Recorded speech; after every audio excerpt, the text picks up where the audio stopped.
दोस्तों, जिंदगी में हर इंसान आगे बढ़ना चाहता है, कुछ ना कुछ बड़ा करना चाहता है, सफल होना चाहता है, अपनी पहचान बनाना चाहता है।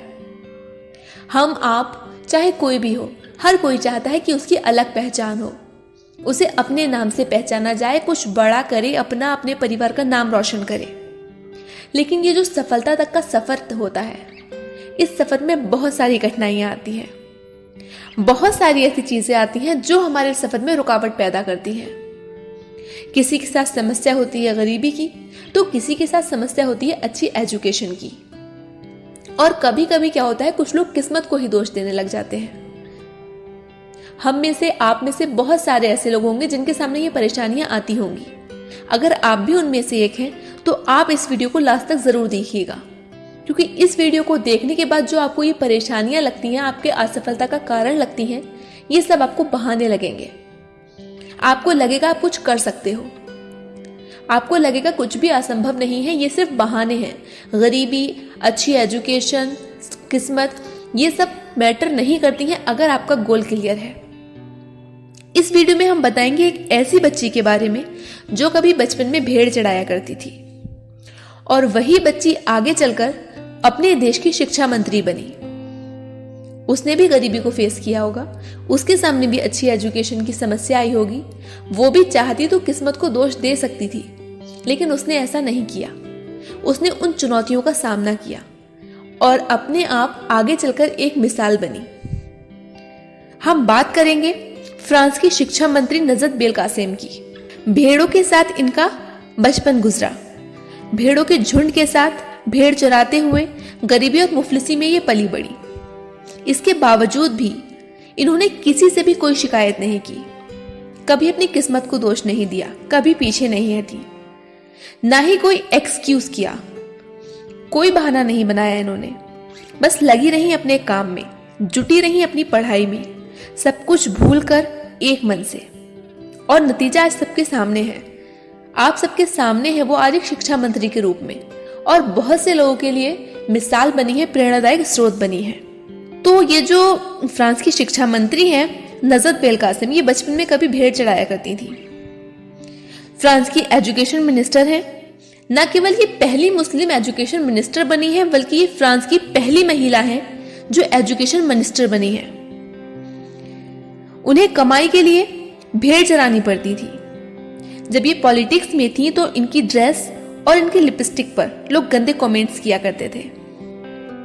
इनका बचपन गरीबी में कटा, बहुत ज्यादा गरीबी में, बहुत सारी परेशानियों का सामना किया, अच्छी शिक्षा नहीं मिल पाई, लेकिन फिर भी इन्होंने हार नहीं मानी। नजत के जो पेरेंट्स थे, 1982 में जब फ्रांस आए थे, तब इनके पास यहाँ की सिटीजनशिप भी नहीं थी। ये परिवार फ्रांस के बिनचिकार गांव में रहता था। उनके पिता मजदूरी करते थे और कमाई के लिए जो बाकी फैमिली के मेंबर्स थे वो भेड़ें चराया करते थे। 1977 यानी कि 1977 को नजत पैदा हुई। वो 7 भाई बहनों में दूसरे नंबर पर है। जब वो 18 साल की हुई तो उन्हें फ्रांस की सिटीजनशिप मिली। पढ़ाई में अच्छी थी, मेहनती थी, इसलिए इन्हें कॉलेज से स्कॉलरशिप भी मिली और इन्हें फ्रांस के पॉलिटिकल साइंस इंस्टीट्यूट से पढ़ाई की। इन्हें बहुत सारी परेशानियों का सामना करना पड़ा। पढ़ाई के दौरान धीरे धीरे पॉलिटिक्स में दाखिल होती गई और बहुत सारे काम किए। जो इनके अपोजिशन में थे, जो विरोधी थे, इन्हें लेकर गंदे गंदे कमेंट्स करते थे। कोई धर्म पर टोकता तो कोई ड्रेस पर, लेकिन ये कभी इससे घबराई नहीं, बल्कि इन्होंने उन लोगों को जवाब देने से ज्यादा जरूरी समझा आगे बढ़ना। इन्होंने भेदभाव के खिलाफ आंदोलन चलाया। कभी भी ये पीछे नहीं मुड़ी, कभी घबराई नहीं। और फिर 2008 में ये रोन अल्पाइन से काउंसलिंग मेंबर चुनी गई। इसके बाद इन्होंने पीछे मुड़कर नहीं देखा, बस आगे बढ़ती गई। इनकी सबसे बड़ी जो इनकी ताकत रही वो रही इनका खुद पर भरोसा और इनकी इच्छा शक्ति। 2012 में नजत को वुमेन राइट्स मिनिस्टर बनाया गया। प्रेसिडेंट ने इन्हें स्पोक्स पर्सन भी बनाया। 25 अगस्त 2015 को प्रेसिडेंट ने उन्हें देश का एजुकेशन मिनिस्टर बना दिया। तो आपने देखा कि अगर हम में लगन हो, जुनून हो, तो ये कोई भी, चाहे गरीबी हो, चाहे हमारी अच्छी स्कूलिंग एजुकेशन हो या फिर किस्मत, ये सब एक साइड में रखी रह जाती हैं। सफलता खुद हमारे पास चलकर काम आती है।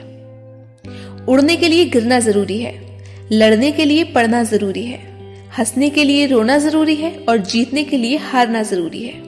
लेकिन जरूरत होती है खुद को रास्ता दिखाने की, जरूरत होती है इरादों को बुलंद करने की, क्योंकि हौसले का बुलंद होना जरूरी है और बड़ी सफलता पाने के लिए जोखिम लेना ही पड़ता है। हम चाहें तो अपने आत्मविश्वास और मेहनत के बल पर अपना भाग्य खुद लिख सकते हैं, और अगर हमको अपना भाग्य लिखना नहीं आता तो परिस्थितियां हमारा भाग्य लिख देंगी। तो वीडियो कैसा लगा आप हमें कमेंट करके जरूर बताइएगा, और अगर चैनल पे नए हैं तो इसे सब्सक्राइब कीजिएगा, बेल आइकन को प्रेस करना मत भूलिएगा, जिससे हमारी डेली की वीडियोस की अपडेट्स आप तक पहुंचती रहें। तो चलिए मिलते हैं अगली वीडियो में, तब तक के लिए बाय एंड थैंक यू।